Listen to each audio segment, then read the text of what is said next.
আসসালামু আলাইকুম everyone, welcome back to my channel Meem Akter Jui. আজ তৈরি করে দেখাবো পিৎজা।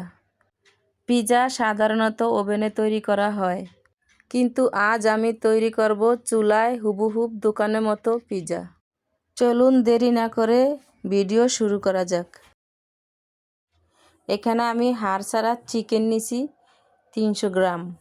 চিকেনটাকে আমি আগে থেকে ধুয়ে পরিষ্কার করে রেখেছি। এখন ছোট ছোট সাইজ করে কেটে নিব।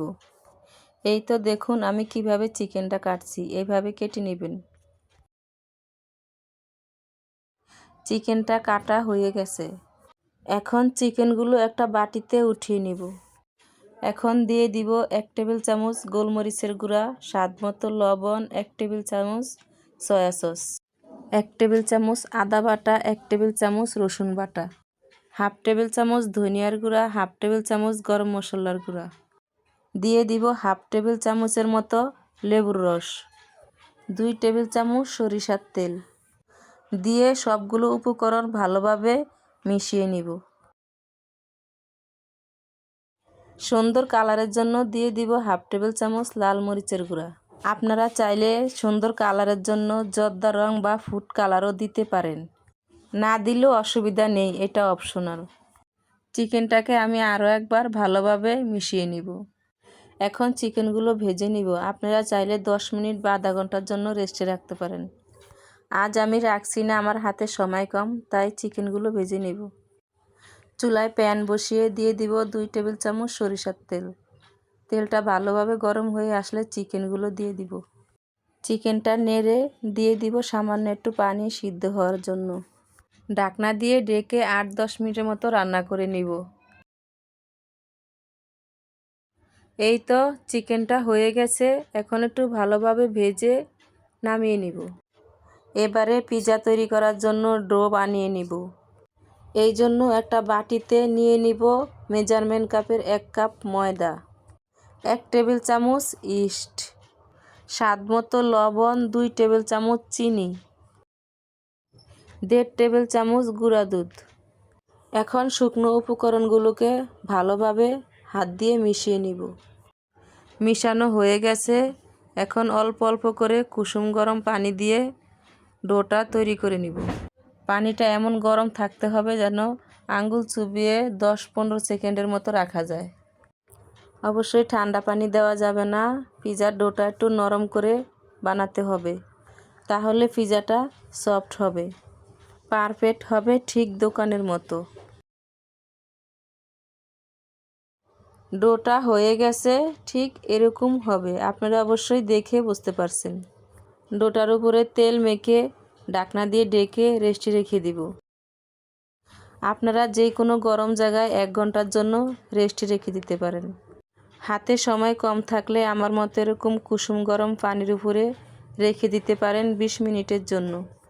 ফিরে আসলাম 20 মিনিট পর। দেখুন ডোটা ফুলে ডাবল হয়ে গেছে।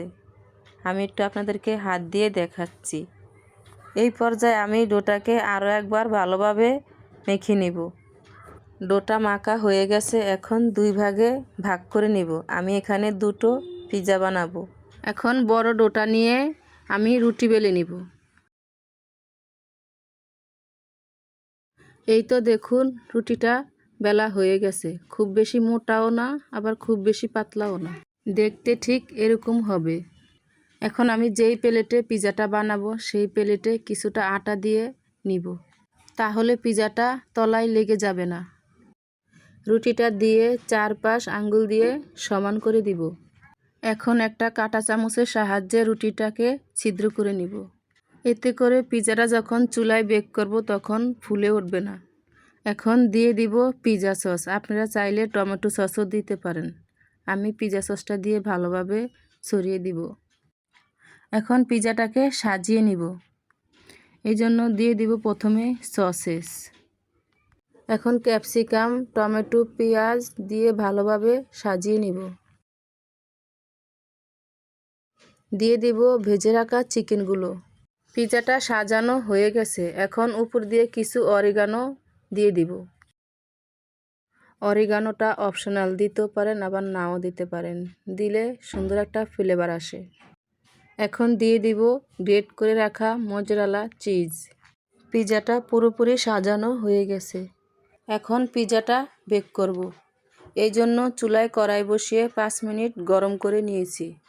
পিজাটা কড়াইতে বসিয়ে ঢাকনা দিয়ে ঢেকে 20 মিনিটের জন্য বেক করে নিব। অবশ্যই চুলার আঁচটা মিডিয়াম টু লোতে রাখতে হবে, তা না হলে পুড়ে যাবে। পিজাটা হয়ে গেছে, এখন নামিয়ে নিব। মাশাআল্লাহ, পিজাটা খুব সুন্দর হয়েছে, হুবহুব দোকানের মতো। খেতেও হয়েছিল খুব মজা। পিজা তো ছোট বড় সবারই খুব পছন্দ, তাই বাহির থেকে কিনে না এনে ঘরেই বানিয়ে নেওয়া যায় স্বাস্থ্যকর পিজা। দেখুন পিজাটা কতটা সফট হয়েছে এবং তলাটাও লেগে যায়নি। আমার ভিডিওটা যদি সম্পূর্ণ মনোযোগ দিয়ে দেখে থাকেন তাহলে আপনাদের পিজাটাও হবে ঠিক এরকম পারফেক্ট ইনশাআল্লাহ। আমার ভিডিওটা আপনাদের কেমন লাগলো? ভালো লাগলে লাইক, কমেন্ট, শেয়ার করবেন। এরকম নিত্য নতুন ভিডিও পেতে আমার চ্যানেলটি সাবস্ক্রাইব করে পাশে থাকবেন। আজকের মতো এখানেই বিদায় নিচ্ছি। আল্লাহ হাফেজ।